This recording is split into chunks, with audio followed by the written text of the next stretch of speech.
மாண்புமிகு உறுப்பினர் ஜி.கே. மணி அவர்கள் இந்த அவையிலே மட்டுமல்ல, அவர் கட்சியை சார்ந்தவர்கள், அவர் கட்சியினுடைய தலைவர்கள் வெளியிலும் இது பற்றி தொடர்ந்து பேசிக் கொண்டிருக்கிறார்கள். ஆனால் அனைத்தையும் இந்த அவையில் அவர் பதிவு செய்யல. வெளியில் பேசிக் கொண்டிருப்பதை அதானியோடு முதலமைச்சருக்கு தொடர்பு இருக்கிறது, அதானியை முதலமைச்சர் சந்தித்து விட்டு சென்றார் இதெல்லாம் பேசியிருக்கிறார். அதையும் பேசுவார் என்று தான் எதிர்பார்த்தேன். பேசவில்லை. என்ன காரணம் என்று தெரியவில்லை. ஒருவேளை உண்மை தெரிந்து விட்டது அவர்களுக்கும் என்பது காரணத்தினால் விட்டு விட்டிருப்பார் என்று நான் கருதுகிறேன்.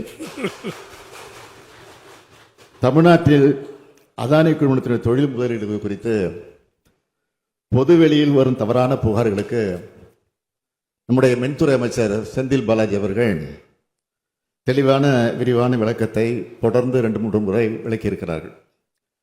அதற்கு பிறகு தொடர்ந்து இதை பற்றி செய்தி வந்து கொண்டுதான் இருக்கிறது.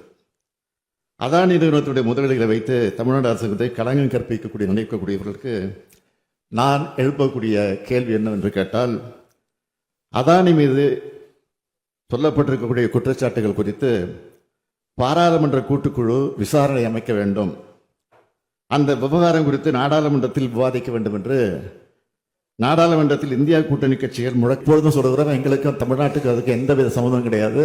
என்னை அவர் சந்திக்கவில்லை, நான் அவரை பார்க்கவும் இல்லை. இதை விட வேறு விளக்கம் தேவையா? நான் கேட்கிற கேள்விக்கு நீங்கள் பதில் சொல்லுங்கள். இது குறித்து நாடாளுமன்றத்தில் இன்றைக்கு இருக்கக்கூடிய எதிர்கட்சிகள் எல்லாம் ஆளுங்கட்சியை பார்த்து பிஜேபி ஆட்சியை பார்த்து இது விசாரணை குழு அமைக்கப்பட வேண்டும் என்று கோரிக்கை வைத்துக் கொண்டிருக்கிறார்கள். அதை ஆதரித்து பேசுவதற்கு நீங்கள் தயாராக இருக்கிறீர்களா? இதுதான் நான் எதிர்பார்க்கக்கூடிய. ஸ்டாலின் அவர்கள் அதானி அவர்களை சந்தித்ததாக கூறி ராமதாஸ் முதல் அண்ணாமலை அவர்கள் வரை குற்றம் சாட்டிட்டு வந்துருக்காங்க. இதை தொடர்ந்து இன்னைக்கு சட்டமன்றத்துல அப்படி ஒரு சந்திப்பு நடக்கவே இல்லைன்னு சொல்லிட்டு ஸ்டாலின் அவர்கள் பேசியிருக்காரு. அது மட்டும் இல்லாம அதானி அவர்களை ஜேபிசி கமிட்டி விசாரணை நடத்த பாமகவும் பாஜகவும் ஆதரவு தருமா அப்படின்னு சொல்லிட்டு ஒரு கேள்வி எழுப்பியிருக்காரு. இது எப்படி பாக்குறீங்க? முதல்ல இந்த அதானி அவர்களை முதலமைச்சர் ஸ்டாலின் அவர்கள் சந்திக்கவே இல்லைன்றத நம்மளோட ஒப்பீனியன் தமிழ்ல மிக தெளிவாக ஒரு ஆதாரத்தை வெளியிட்டு இருந்தோம். என்ன அப்படின்னா, ராமதாஸ் அவர்கள் அறிக்கையை வெளியிட்டாரு. அவர் தான் முதல்ல தமிழ்நாட்டுல இந்த பிரச்சனை கிளப்பினாரு.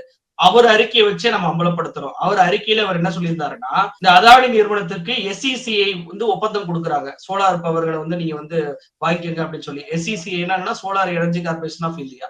அப்போ அன்னைக்கு அமைச்சராக இருந்த செந்தில் பாலாஜி அவர்கள் என்ன சொன்னாரு, நாங்க அதானி நிறுவனத்தோட எல்லாம் நேரடியாக ஒப்பந்தம் போடவே இல்லை, ஒன்றிய அரசின் கீழே இருக்கக்கூடிய SECI கீழே தான் நாங்க ஒப்பந்தம் போட்டோம். அவங்க யாருக்கிட்ட சூரிய மின்சாரம் வாங்குறாங்களா எனக்கு தெரியாது, நான் ஒன்றிய அரசு கீழே தான் வாங்கிட்டு இருக்கேன் அப்படின்றதான் அமைச்சர் செந்தில் பாலாஜி கொடுத்த ஸ்டேட்மெண்ட்.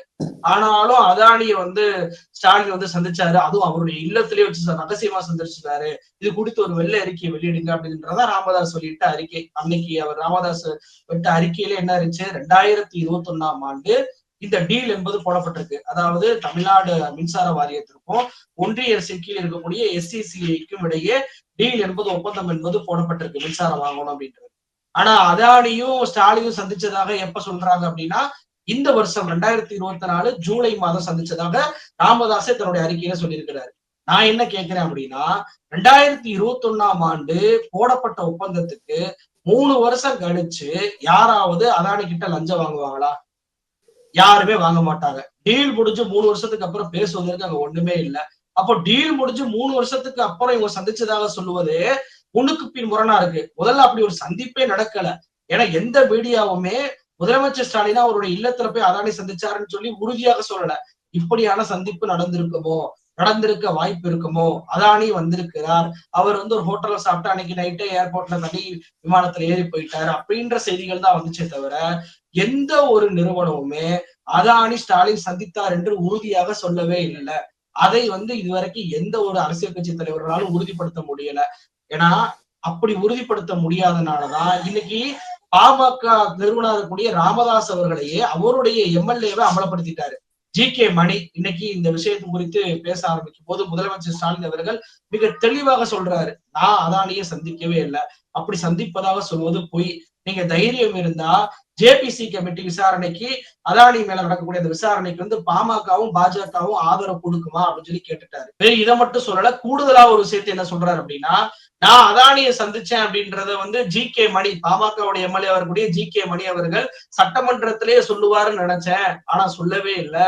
ஏன் சொல்லலன்னு தெரியல, ஒருவேளை உண்மை அவருக்கு தெரிஞ்சிருச்சோ அப்படின்ற கேள்வியை கேட்டிருக்காரு. எதற்காக இந்த கேள்வியை சட்டமன்றத்தில் நீங்க கேட்கல அப்படின்றத முதலமைச்சர் கோடிட்டு காட்டினார் அப்படின்னா, நீங்க வெளியே எவ்வளவு வேணுமானாலும் அறிக்கை விட்டுக்கலாம், எவ்வளவு வேண்டுமானாலும் எவ்வளவு பொய்களை வேண்டுமானாலும் அண்ணாமலை போல அறிக்கை மேல அறிக்கை விடலாம். ஆனா சட்டமன்றத்தினால பொய் பேச முடியாது.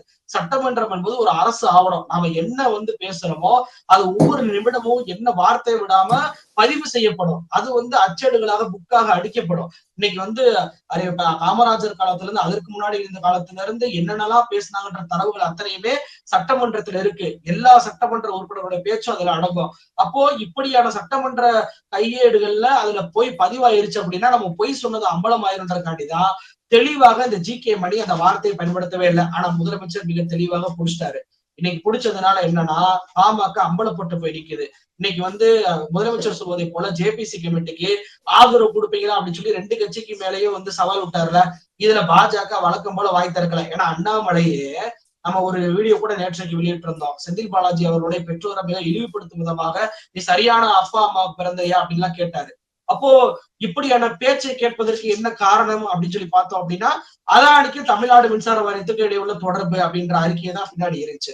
அப்ப இன்னைக்கு முதலமைச்சர் நான் சந்திக்கவே இல்லைன்ட்டாரு. வெறுமன உங்களை போன்ற வெளியில் வந்து அறிக்கை விடல. எஸ்ராஜா போல நான் வந்து என்னுடைய அட்மின் போட்டாரு தெரியாம அப்படின்னு சொல்லி எஸ்கேப் ஆக முடியாது. வெளியே என்னுடைய மீடியாக்கள் வந்து திருச்சி வெளியிட்டாங்க அப்படின்னு சொல்ல முடியாது. சட்டமன்றத்துல வச்சு பேசியிருக்கிறாரு முதலமைச்சர். இதை மாத்த முடியாது, ஆவணமா மாறிடுச்சு. அப்ப முதலமைச்சர் தப்பு செஞ்சிருந்தாரு அப்படின்னா அதானியை நான் சந்திக்கவே இல்லை அப்படின்றத சட்டமன்றத்துல வச்சு சொல்லியிருக்க மாட்டாரு. அப்ப நீங்க சட்டமன்றத்துல சொல்லிட்டாருல, உண்மையான நியாயமானா இருந்தா ஜேபிசி கமிட்டிக்கு உத்தரவிடுங்க பார்ப்போம். உத்தரவிட மாட்டாங்க. ஆனா அன்புமணி மட்டும் ஒரு அறிக்கை விட்டுருக்கிறாரு. உண்மையிலே அன்புமணியோட அறிக்கையை பார்த்தோம் அப்படின்னா அண்ணாமலையை விட இவர் வந்து அரசியலுக்கே லாய்க்கற்றவர் அப்படின்றதான் என்னுடைய பார்வையா இருக்கு. என்ன அவருக்கு சொல்லியிருக்காரு அப்படின்னா, நாங்க ஜேபிசி கமிட்டிக்கு வந்து ஓகே பண்றோம், ஆதரவு கொடுக்குறோம். நீங்க தமிழ்நாடு மின்சார வாரியத்தில் நடைபெற்ற அந்த ஊழலுக்கு விசாரணைக்கு உங்களை ஆஜராகுவீங்களா அப்படின்னு சொல்லி கேட்கிறாரு. எதற்காக ஜேபிசி கமிட்டி ராகுல் காந்தி கேட்டு பாராளுமன்றத்தை முடக்கிட்டு இருக்காங்க? ஜேபிசி கமிட்டி என்பது அமெரிக்காவில ஒரு வழக்கு நடக்குது. அதுல அதானி வந்து இந்திய அதிகாரிகளுக்கு லஞ்சம் கொடுத்துட்டாரு, லஞ்சம் வாங்கிதான் கான்ட்ராக்ட் வாங்கிட்டாரு அப்படின்றது. அந்த லஞ்சம் வாங்கின பட்டியல்ல ஆந்திரா வருது, அதே போல தமிழ்நாடு வருது, இன்னும் சில மாநிலங்கள்லாம் வருது. அப்ப அமெரிக்க ஊழல் வழக்கு அப்படின்னு சொல்ற அதானி வழக்குல தமிழ்நாடு பேரும் இருக்குல்ல. அப்ப ஜேபிசி கமிட்டி வச்சோம் அப்படின்னா அது ஆந்திராவையும் விசாரிக்கும், தமிழ்நாடையும் விசாரிக்கும், மற்ற என்னென்ன மாநிலங்கள்லாம் குற்றச்சாட்டுக்குள்ளா இருக்கோ எல்லா மாநிலங்களும் விசாரிக்கதான் போகுது. அப்போ ஜேபிசி கமிட்டி என்பது நான் ஆஜராவதற்கு தயார் என்பதற்காக தான் முதலமைச்சரே நான் வந்து சட்டமன்றத்திலே வச்சு சொல்றாரு, நீங்க வந்து ஜேபிசி கமிட்டிக்கு ஆதரவு கொடுப்பீங்களா, நான் ரெடி அப்படின்னு சொல்லி இருக்கிறார். ஆனா அன்புமணியை பாருங்க, சம்பந்தமே இல்லாம ஜேபிசி கமிட்டிக்கு நாங்க ஆதரவு கொடுக்குறோம், ஆனா விசாரணைக்கு ஆஜராகிறோன்றாரு. இப்படிப்பட்ட ஒரு ஒரு முட்டாள்தனமான ஒரு வாதத்தை எந்த அரசியல் கட்சி தலைவரும் வச்சு நான் பார்த்ததே இல்லை. ராமதாஸ் கூட ஏதோ முன்னுக்கு பின் முரணாக பேசினாலுமே இது ஒரு அறிக்கை விட்டுட்டு போவாரு. அவருடைய மகனா இவன் அப்படின்ற கேள்விதான் வருது. இவர் வந்து பாத்தீங்க அப்படின்னா ஜேபிசி கமிட்டி அமைப்பதே என்னை விசாரிக்கிறது தான் அப்படின்றது முதலமைச்சர் தெளிவாக தெரிஞ்சுக்கிட்டே தான் சொல்றாரு. ஆனா நீங்க ஜேபிசி கமிட்டியில ஆஜராவைதான் கேட்பதன் மூலமாக அன்புமணி ராமதாசுடைய அறிவு எந்த அளவுக்கு இருக்கு அப்படின்றதுதான் எனக்கு வந்து மிகப்பெரிய கேள்வியாடுது. அப்போ இங்க முதலமைச்சர் அவர்கள் தப்பு செஞ்சிருந்தார் அப்படின்னா சட்டமன்றத்துல வச்சு நான் அதானியை சந்திக்கலன்னு சொல்லியிருக்க மாட்டாரு, ஜேபிசி கமிட்டிக்கு உத்தரவிடுங்கன்னு சொல்லியிருக்க மாட்டாரு. அதுல இருந்தே அவர் வந்து தூய்மையாக இருப்பவர் அப்படின்றத தெரிஞ்சுக்கிற முடியுது. ஆனா வெளியே இருந்து அறிக்கை மேல அறிக்கை விட்ட பாஜகவும் சரி, பாமகவும் சரி, அண்ணாமலையும் சரி, இப்ப ஜேபிசி கமிட்டிக்கு ஆதரவு கொடுப்பாங்களா? அதானி ஊழல் பண்ணிட்டாரு அப்படின்னா அதானி மேல விசாரணை வச்சா ஸ்டாலின் சிக்கிடுவாருல. முதலமைச்சர் ஸ்டாலின் பொய்யே சொல்றாரு வச்சுக்கோங்களேன், சட்டமன்றத்துல வச்சு பொய் சொல்லிட்டாரு அப்படின்னா அதானி விசாரிக்கும் போது முதலமைச்சர் ஸ்டாலின் மாட்டுவாருல. அப்ப அதானி விசாரிச்சா முதலமைச்சர் ஸ்டாலினை ஈஸியா மாட்டும் போது உங்களுக்கு தான் துணிச்சல் இருந்தா அதானி மேல விசாரணை நடவடிக்கைதான் எடுக்கல, ஜேபிசி கமிட்டிக்கு தான் உத்தரவிடுங்கள மாட்டாங்க. இவங்களை பொறுத்த வரைக்கும் பாத்தீங்க அப்படின்னா எப்ப பாரு ஏதாவது ஒரு பொய் புரட்டுக்குள்ள வந்து ஆளுங்கட்சிக்கு எதிராக பரப்பணும். ஏன்னா ஆளுங்கட்சியை விமர்சிப்பதற்கு இவங்கள்ட்ட எதுவுமே இல்லாததுனால இது போன்ற பொய்களை பரப்புறாங்க. ஒருபோதும் அதானி மீது இவங்க நடவடிக்கை எடுக்க போறதே இல்லை. அதனாலதான் இப்படியான அறிக்கைகள் அவங்கள்ட்ட இருந்து வருது அப்படின்றதுதான் என்னுடைய பார்வை. நிகழ்ச்சியில் கலந்து கொண்டு பல்வேறு செய்திகளை பகிர்ந்தமைக்கு ரொம்ப நன்றி சார்.